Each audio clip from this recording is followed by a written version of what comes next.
یا ہمیں بے چینی سی رہتی ہے ٹانگوں میں رات کو سوتے ٹائم بھی، تو یہ کس وجہ سے ہو رہی ہوتی ہے؟ یہاں پہ پانی جب کم پیا جاتا ہے تو وہاں پہ تحریک بڑھ جاتی ہے. اگر وہ سپ لے لے کے پی لیا کریں تو اس سے بڑا فائدہ ہوگا. کولیسٹرول کے مریض دیسی گھی استعمال کر سکتے ہیں؟ دیسی گھی تو علاج ہے انسان کے لیے، اس سے بہترین چیز ہی کوئی نہیں ہے. سردیوں میں موسٹلی لوگوں کو رہتا ہے کہ جی ہمیں جسم میں ٹانگوں میں کھچاؤ ہے یا ہمیں بے چینی سی رہتی ہے ٹانگوں میں رات کو سوتے ٹائم بھی، تو یہ کس وجہ سے ہو رہی ہوتی ہے؟ اچھا، یہ کھچاؤ تو ہر موسم میں ہی ہوتا ہے، لیکن سردیوں میں بڑھنے کی وجہ پانی کی کمی. ہم نا ڈی ہائیڈریشن کا شکار ہوتے ہیں، خصوصاً پانی کم پیتے ہیں، اس سے ڈرائنس آ جاتی ہے.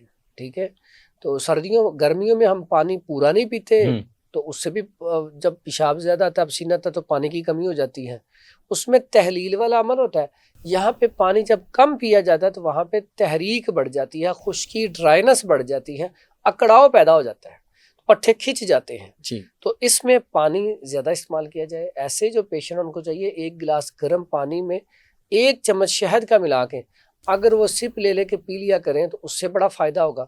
یا دیسی گھی جو ہے نا، دودھ 1 کپ دودھ لیں، اس میں تھوڑی سی ہلدی ملائیں، تھوڑا سا اس میں دیسی گھی ملائیں، شہد ملائیں، اور وہ اگر وہ روزانہ پی لیا کریں 1 کپ، تو اس سے ان کے جسم کے اندر جو اکڑاؤ ہے، کھچاؤ ہے، تشنج ہے، وہ ٹھیک ہونا شروع ہو جائے گا. کیونکہ یہ ساری چیزیں کیا کریں گی، ان سے تری گرمی پیدا ہو کے رطوبات جو ہے خون کی سرکولیشن بہتر ہو جائے گی، جو اکڑاؤ ہے وہ ختم ہو جائے گا، کانسٹیپیشن ہے تو سٹول ٹھیک آنا شروع ہو جائے گا، پٹھے اگر اکڑے ہوئے ہیں تو وہ اپنی جگہ پہ آ جائیں گے، اگر اندر انفیکشن ہے تو انفیکشن بھی ختم ہو جائے گی. کولیسٹرول کے مریض دیسی گھی استعمال کر سکتے ہیں؟ بالکل کرنا چاہیے.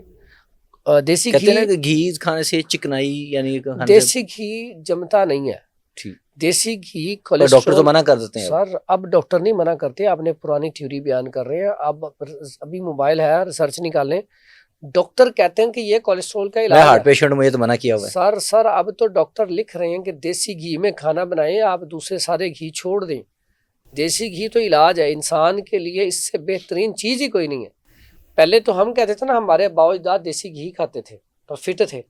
آج سائنس بھی کہہ رہی ہے، ڈاکٹر بھی کہہ رہے ہیں. اب مسئلہ کیا ہے ہوا یہاں پہ، آج کل دیسی گھی سوٹ کیوں نہیں کر رہا؟ خالص نہیں ہے. نہیں، خالص کی بات تو بعد میں ہے. پہلی بات تو یہ ہے کہ پہلے لوگ دیسی گھی کھاتے تھے، زمینوں میں کام کرتے تھے، پیدل بہت زیادہ چلتے تھے. آج کیا ہوا ہے کہ آج ہم نے باہر نکلنا ہے نا، ساتھ والی شاپ پہ بھی جانا ہے تو موٹر سائیکل سٹارٹ کرنی ہے، گاڑی سٹارٹ کرنی ہے. اب ہم دیسی گھی کھاتے ہیں تو اسے ڈائجسٹ نہیں کرتے، یہ مسئلہ ہے. یہاں پہ خرابی ہے. دیسی گھی اتنا ہی اچھا کام کرتا جتنا پہلے کرتا تھا. صرف جو لوگ دیسی گھی کھاتے ہیں، پھر ہمارا ایکٹیویٹی زیادہ ہونی چاہیے اس کے ساتھ. ہمارا کھانے کا سٹائل بھی غلط ہے. ہم کیا کرتے ہیں، پنجیری بناتے ہیں، کافی سارا اس میں دیسی گھی ڈال کے مغزیات کھا لی تو وہ کیسے نیچے ہوں.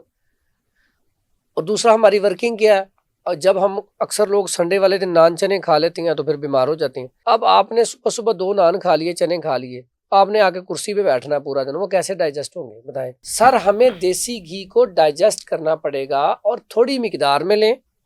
سالن میں دیسی گھی ڈالیں جتنے بھی دل کے مریض ہیں، ٹھیک ہے، کچھ نہیں کہے گا. ادرک، لہسن، کالی مرچ، ہلدی زیادہ ڈالیں.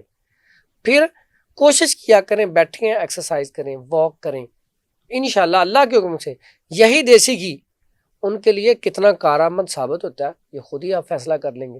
ٹھیک ہے، تو دیسی گھی استعمال کرنا چاہیے. یہ کولیسٹرول کے لیے بھی اچھا ہے، ویسے پوری باڈی کے لیے بھی اچھا ہے.